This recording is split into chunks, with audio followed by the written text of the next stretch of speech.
everyone. Welcome back to another amazing episode 52 Authors, 52 Weeks. I am joined today by author Loren Sanders, who wrote a book called Empathy is Not a Weakness.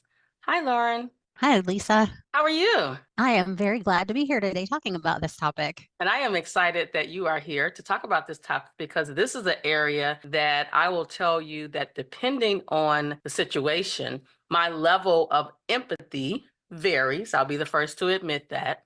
Especially if it's a situation that I've gone through before, I'm like, yeah, you can do this. Not realizing that, everyone is not me, right? We're all individuals. And so we have to deal with the things the way that works best for us. So why don't you start off by telling us a little bit about your background and why you decided to write this particular topic? This particular topic and my background kind of go hand in hand. I've always managed to end up in a leadership role in any job that I've ever had. And I've worked on the business side and on the HR side. And I often joke that I understand why business side doesn't necessarily love HR and why HR gets so frustrated with the business. But on my journey, I've done a lot of public speaking at different conferences, and I usually talk a lot about leadership. And I kept coming across these spaces where people were telling me that they were exhausted, they were burnt out, they had toxic leaders, they weren't able to get their best work done, they didn't feel safe, they didn't feel courageous, and all of that kind of broke my heart. I used to have these deep conversations with another author who you should actually meet. Her name is Latanya Wilkins, and she wrote the book called Leading Below the Surface. But before we both wrote our books, we used to go to coffee every once in a while and talk about these books that we were going to write. And I always said I was going to write a book called Empathy is Not a Weakness and Other Stories from the Edge, so that I could tell my own story of how I gained better empathy, but also so I could tell other people's stories. And it's really stories of people who were terrible leaders and got better, or people who were treated terribly by leaders and were able to overcome that. And I keep seeing in the news and hearing everywhere the importance of empathy, but what we don't do is tell anybody how to get it. So people either think they have empathy or they think they have no empathy and that there's no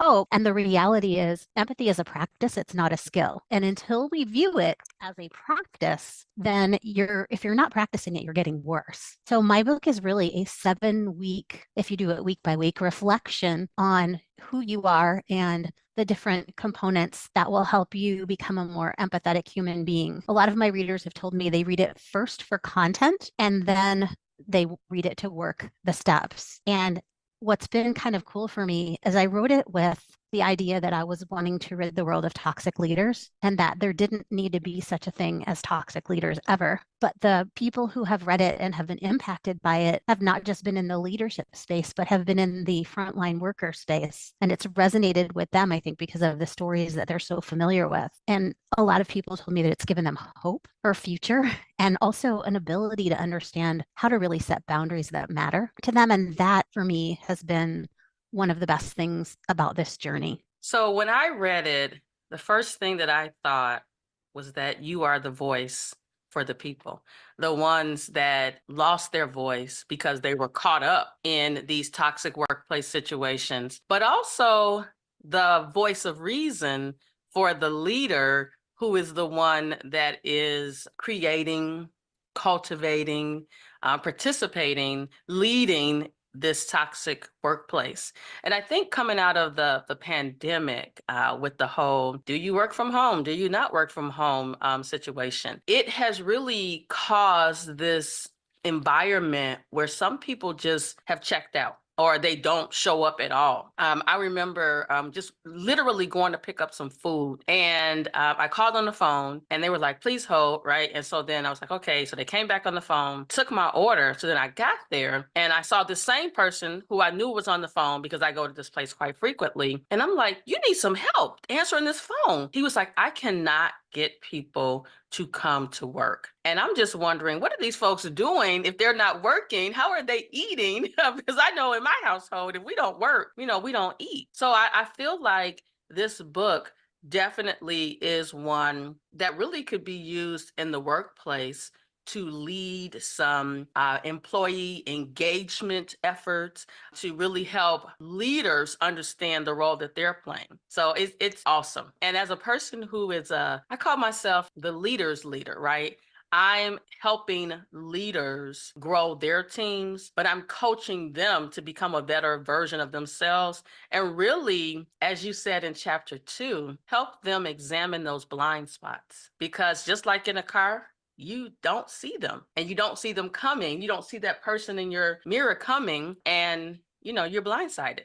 Yeah, I think it's interesting that you bring up the pandemic as part of this because the pandemic brought up, well, we all need to be more empathetic. So let's go ahead and do that. It doesn't just happen organically. And that's why we're seeing such a shift in how people were before and how we're reverting back to what's comfortable. And really, the pandemic made me recognize that it was time to write the book. The pandemic had a positive influence on empathy everywhere except for first line responders. So think of this, all of a sudden, these people in work environments cared about each other a little bit more, and now they're in crisis mode, and people were on their best behavior, and people at work realized that they could get more done working together and checking in. And sadly, that is not a natural state for most executives to be in, because empathy is a demonstration of caring and respect for colleagues and for customers. And when they're cared for and they're respected, they actually perform better. But now we have all these people who are working hard to balance all of the demands that they have were upended very quickly, and flexibility became the norm. And now we're trying to pull that flexibility back. And the reality is, if we're going to have great work-life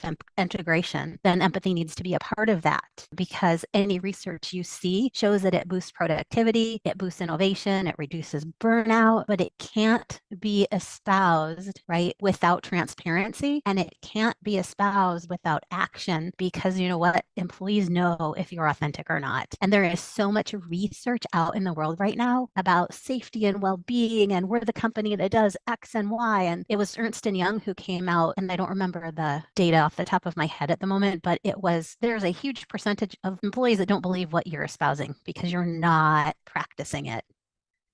And unless you're willing to practice it, then you're doing it a disservice. Absolutely. So I work in healthcare, and specifically, I work as a consultant. And just to give you this parallel example, I recently was at a client site and we were talking about a audit that had been done on their hospital, revenue cycle. And so there was this one finding, and let's just say it was 20%. And the goal is to get the service line to 95%. The 20% number that was presented to the leader that was most closely affected said immediately, I don't believe this number. And this number can't just be attributed to my team. There are other teams that are responsible for this end result. And so in that example, what I want to portray is, as a patient, we oftentimes see that frontline worker registration probably not making a lot of money. And the audit findings was directly related to the work that they do. And this meeting took place in the room full of other leaders. And that one leader immediately was trying to figure out how to shift that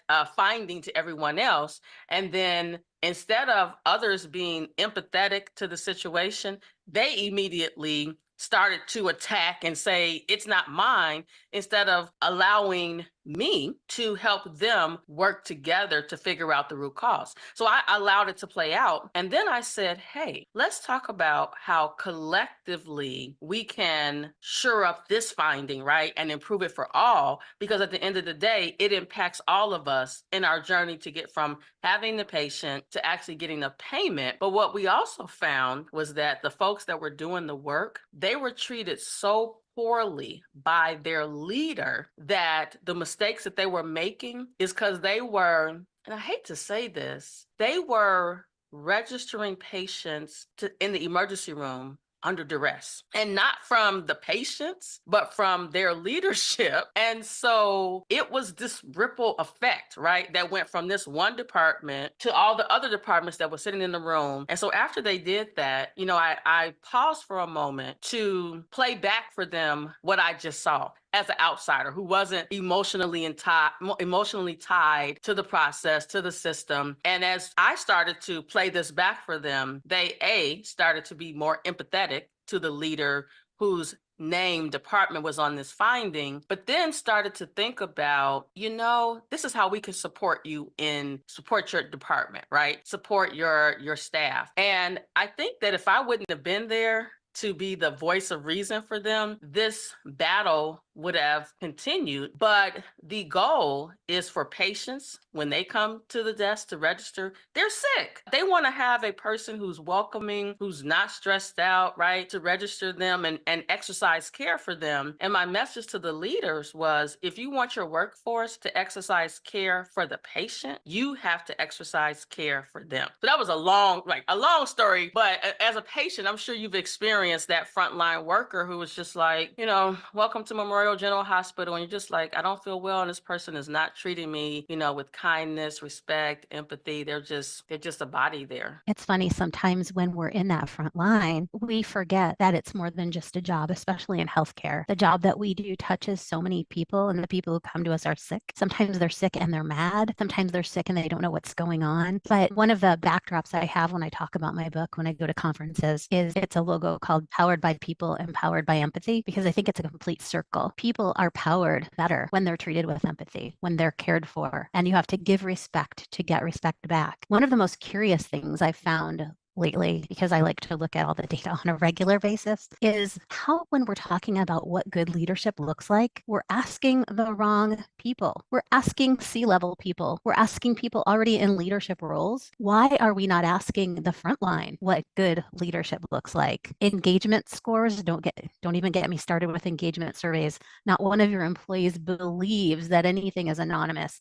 No one is going to tell you the truth. There have to be better conversations, better discussions, and we have to be more willing to hear somebody else's story and agree with it. I was just on LinkedIn this morning, and you know how those little things pop up that we want you to contribute to this article, and usually they're things that just frustrate you, and you're like, why was I picked for this topic? But this morning one came across to me that was asking about what kind of tools and systems do you need in order to do leadership development? And I said, I'm going to answer this because it doesn't matter what tool you have if you don't have people practicing the skills that are necessary to drive it forward. None of it matters if we're not willing to do what it takes to really make the changes, both systemically and process wise. And one of the best ways that we can really get better at organizations is by listening to the people who work for us, even if we don't necessarily agree with their stories. Their stories are theirs. They're not yours, but we're really good at, and I don't know if a lot of your listeners know about fundamental attribution error, which is a bias that is really common. And if you think hard about it, you'll recognize it in yourself. I don't care who you are, but let's pretend that you're having a meeting and someone is running late for your meeting and they show up late, kind of flustered. You probably feel some kind of way about that, right? They don't care, they're lazy, whatever. But on the flip side of that, someone else is having a meeting, you're running late, your excuses are all fine for you. So why is it that we assume some sort of negative intent when we don't know the whole story? We haven't even attempted to listen to it or care about it. We just rush into that judgment space and have an opinion, tell ourselves stories, and believe our own narrative when it could be completely far from the truth. You know what? Oh my gosh. So I was recently on a meeting and someone was late, and immediately they were apologizing for being late. And I happened to be, it was a meeting where I was co-leading. So I happened to be speaking at the time. And I told her, it's okay that you're late. You're here now because you're right. You don't know, right? Maybe that person just got some bad news. Maybe that person was in another meeting dealing with a very stressful situation. I read this book that focuses on being a learner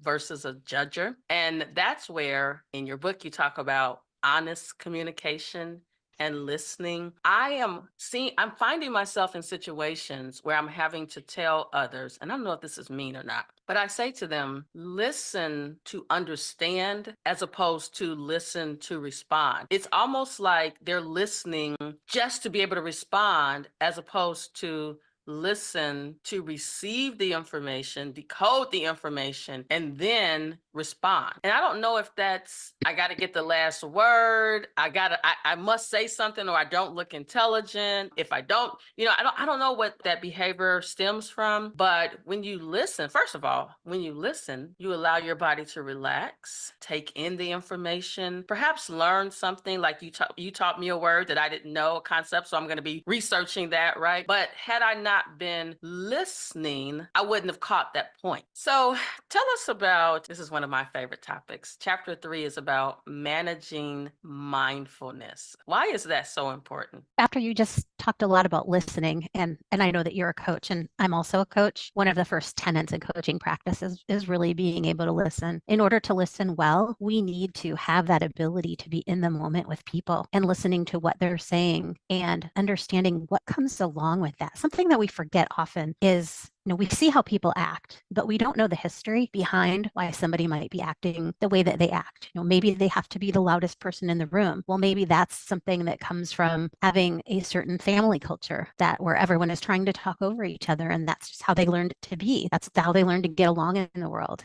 Or maybe we have somebody who was told to be seen and not heard as a child, and that might be the person in the room that is silent. There's so much of your personal history that builds into who you are and travels with you into the workplace. And I really think if you take all the baggage that you collect along a lifetime and you continue to add to it job to job to job, you're just going to have a room full of luggage at some point, rather than taking the time to investigate, why am I feeling like this right now? Why am I feeling judgmental every time I see this person? Or what about this situation is making me fear walking into a room? Or I don't want to go to work on Monday because there's something that I just don't like, or I don't want to do, or this person treats me poorly. There's so much control that you have. If you are practicing mindfulness, you'll start to recognize that you're able to choose your thoughts and the way that you're going to think about things. You're thinking, I think the whole world kind of falls into the concept of cognitive behavioral therapy. And the way that that works is what you're thinking impacts what you do, and what you do impacts your results, right? What's driving our thinking is often driven by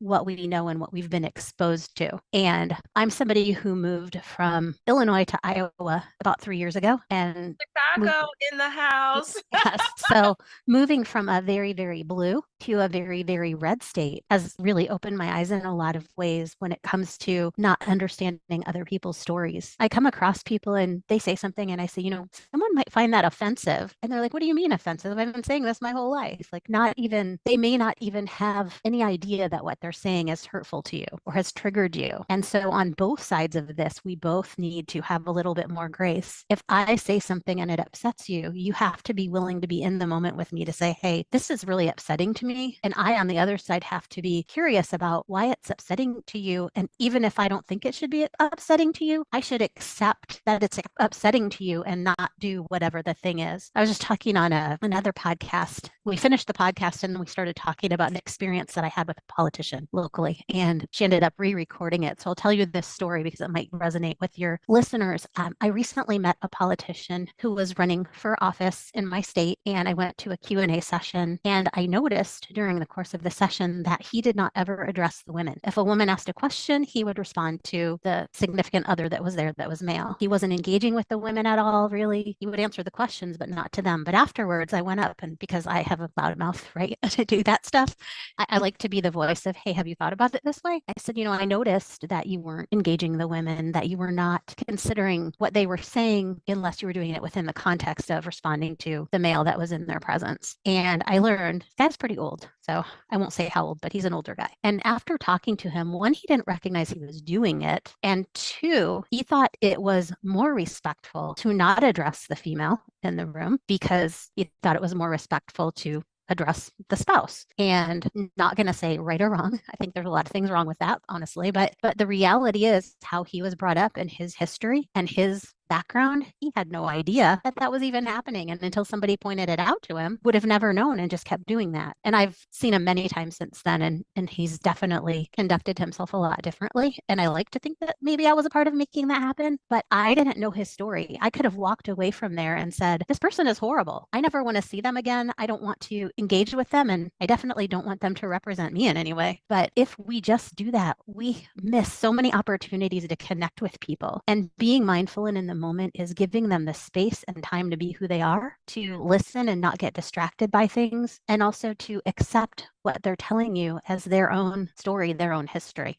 Something just popped into my head, and I don't know if this is biblical, but I remember growing up hearing this statement: first seek to understand. So, in that moment, you presenting your perspective to him and then understanding it, I bet you set him, put him at ease in terms of you making the statements to him. But I'm so happy that you were able to help him grow. But also, by you just sharing this story, you are helping others grow and understand it's okay to have a conversation with someone about something that you feel uncomfortable with. When you made the statement about be seen and not heard, that was something that was in, I'm going to say, my grandparents' household growing up. And I think that as later as a parent, we allowed our kids to have a voice. And so I guess that's why the millennials are so vocal today, because we allowed them to have a voice. We allowed them to participate in the conversation. And I think a lot of cultures and norms from decades ago are still present, and they're holding us back from growing because our mindset hasn't had an opportunity to shift. It's fixed in that particular area. And until we take the time to learn and grow, we think that that's the way, when it might not be the way. I think it's really important. I believe in mentoring a lot. I believe in coaching. I believe everyone should have a coach. Coaching should be accessible. That's how I run my coaching practice. I'm not turning someone away because they're not have an executive title or something. I believe that, and I will work with people to make sure they can get coaching accessible to them because it helps you grow no matter who you are. As we think about that, I think it's very important for mentoring to happen as well. And when I talk about mentoring, I'm not just talking top down. I think every Gen X, baby boomer, or traditional leader needs a reverse mentor that is Yes. at 1 to 3 generations different than they are, because they will help each other understand perspective so much better. Every time I'm working with somebody and they say, oh God, keep the millennials away from me, or I don't want those Gen Z people on my team, I'm like, give them all to me, because you know what? I can execute, but I don't have half the innovation that these, I'll call them kids, even though I know the millennials aren't really kids anymore. I'm a Gen X, so I'll be honest about that. But I really truly believe that there is so much wisdom in those younger generations and so much ability to innovate and to think fast. And maybe they're a little more sensitive because they have seen a lot of what has happened to the other generations and they're not real happy about it. And I think that's okay. We need to be okay with people right where they are, starting right where they are, and we need to listen better all the time. Oh my gosh. I just want you to know, when you said reverse mentoring, I just wanted to jump out of my seat, because I have been saying that to others and they're like, what do you mean? In healthcare, we have 4 generations of professionals working, right? Boomers and me at 50, trying to be still 25. We have these different generations that we're working with. And there is so much knowledge in that generational span that we can all help support each other. But there are some on one end of the spectrum or the other that doesn't believe that we should mix together when we absolutely need to mix together. I love hanging out with the younger folks because, first of all, I love technology. I learned how to type on a typewriter and then immediately went to the computer, right? So I'm one of those early adopters of artificial intelligence and all those things. But I love when a young person says, if you do such and such, this will happen. And I'm like, oh, cool. That is cool. I'm going to do that. Whereas others are like, you're still wet behind the ears. You can't tell me what to do. Whereas I am absorbing and learning from them. So much knowledge, so much information, so many gifts to share with us if we're open as an older generation to what they can bring. And some of the best relationships I have, some of my best friendships are with people that are my kids' age, because we can have they're so much better at open dialogue than we were taught to be. I can't say enough good things about the up and coming generations. They're going to save the world. Oh, they absolutely are. They absolutely are. Well, listen, before we run out of time, please tell our listening audience 2 things. One, where they can get their own copy of the book, Empathy is Not a Weakness, but also tell them about how they can find you from a coaching perspective, because I believe that there are some people who I don't need to coach, right? There are some folks maybe that you don't need to coach, right? So this world is open to us all. And I want our listening, viewing audience to know where to find you. Awesome. They can find my book, Empathy is Not a Weakness, and other stories from the edge wherever they buy books. So Amazon, Barnes & Noble, bookshop.org, just about anywhere you want to. My book website is Loren365. You'll find out a little bit more about that if you go to my website. Also, So the pages that are used for the reflections, you can download those right from my site for free. It's pretty basic Word doc, but it'll help you if you don't want to write in the book, as a lot of people don't. I've been coaching under my Loren 365 for a while. I'm actually opening a separate arm of fractional consulting and coaching that's called Rockslow, and it'll be rockslowcoaching.com. And that website is coming out probably early next week. So 2 different ways, or reach out to me on LinkedIn. Definitely a presence there. So follow me. I put out a newsletter every Wednesday. Oops, it's called Emotional Adventures in the Office. Uh-oh, now you're going to make me be more accountable for my LinkedIn articles. I was just telling my virtual assistant that I got to do better with those articles. It's just a struggle trying to